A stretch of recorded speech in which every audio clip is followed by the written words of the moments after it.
1.5 വർഷത്തിന് മുമ്പ് എൻ്റെ മകൻ മരിക്കുകയും അപ്പോൾ ആ ലൈസൻസ് അമ്മയായ ഞാൻ ആവശ്യപ്പെടുകയും ചെയ്തു.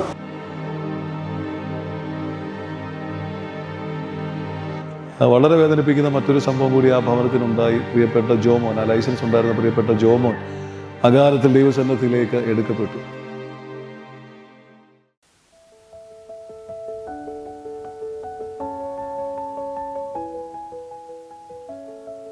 (2005) മുതൽ തുടങ്ങിയ ഒരു അക്ഷയയാണിത്. എൻ്റെ മകൻ്റെ പേരിലായിരുന്നു അക്ഷയ.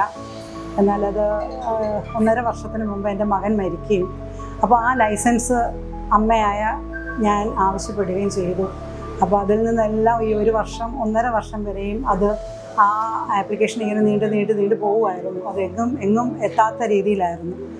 അത് കഴിഞ്ഞിട്ടാണ് ഞാൻ ബാലഗോപാലൻ സാറിൻ്റെ ഓഫീസുമായിട്ട് ബന്ധപ്പെട്ടതും എന്നെ പുള്ളി അത് സഹായിച്ചു.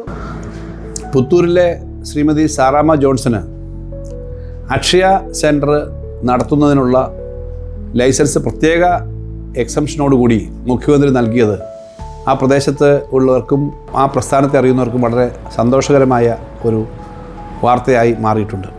അപ്പോൾ ആ കുടുംബത്തിൻ്റെ പ്രശ്നം മനോരമയുടെ അവിടുത്തെ ലേഖകനായ ശ്രീ ദിലീപാണ് എൻ്റെ ശ്രദ്ധപ്പെടുത്തുന്നതും തുടർന്ന് മന്ത്രിയുടെ ഓഫീസും അവിടുത്തെ പ്രവർത്തനങ്ങളും വഴി ഈ കാര്യം ബഹുമാനപ്പെട്ട മുഖ്യമന്ത്രിയുടെ ഓഫീസിൽ ഞങ്ങൾ ശ്രദ്ധപ്പെടുത്തുന്നു. മുഖ്യമന്ത്രിയുടെ ശ്രദ്ധയിൽ തന്നെ ഇത് പെടുത്തി. സാധാരണഗതിയിൽ ഇങ്ങനെ ഒരു ലൈസൻസ് ട്രാൻസ്ഫർ ചെയ്യുന്നതിന് ചില പരിമിതികളുണ്ട്.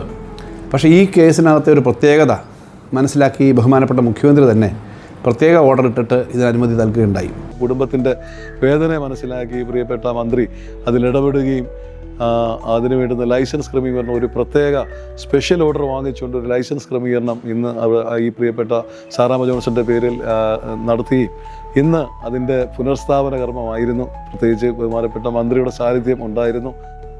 സാധാരണഗതിയിൽ ഇങ്ങനെ ഒരു ലൈസൻസ് ട്രാൻസ്ഫർ ചെയ്യുന്നതിന് തന്നെ നിയമങ്ങളുടെ പരിമിതിയുണ്ട്. പിന്നെ ഒരു ഏജ് കഴിഞ്ഞാൽ അത് ലൈസൻസ് കൊടുക്കില്ല എന്ന ഒരു 2 കാര്യങ്ങൾ കൊണ്ട് ആ ഒരു ബുദ്ധിമുട്ടുണ്ടായിരുന്നു. പക്ഷേ ഈ കുടുംബത്തിന് വളരെ നന്നായി നടത്തുന്ന ഒരു അക്ഷയ സെൻ്ററായിരുന്നു, അറിയപ്പെടുന്ന ഒരു അക്ഷയ സെൻ്ററായിരുന്നു. അത് തുടർന്ന് പ്രവർത്തിക്കാൻ പറ്റിയില്ലെങ്കിൽ ഉണ്ടാകുന്ന ആ കുടുംബത്തിൻ്റെ പ്രശ്നമുണ്ട്. മുഖ്യമന്ത്രിയുടെ വകുപ്പാണ്, അദ്ദേഹത്തിൻ്റെ വ്യക്തിപരമായൊരു സ്പെഷ്യൽ ഓർഡറാണ്.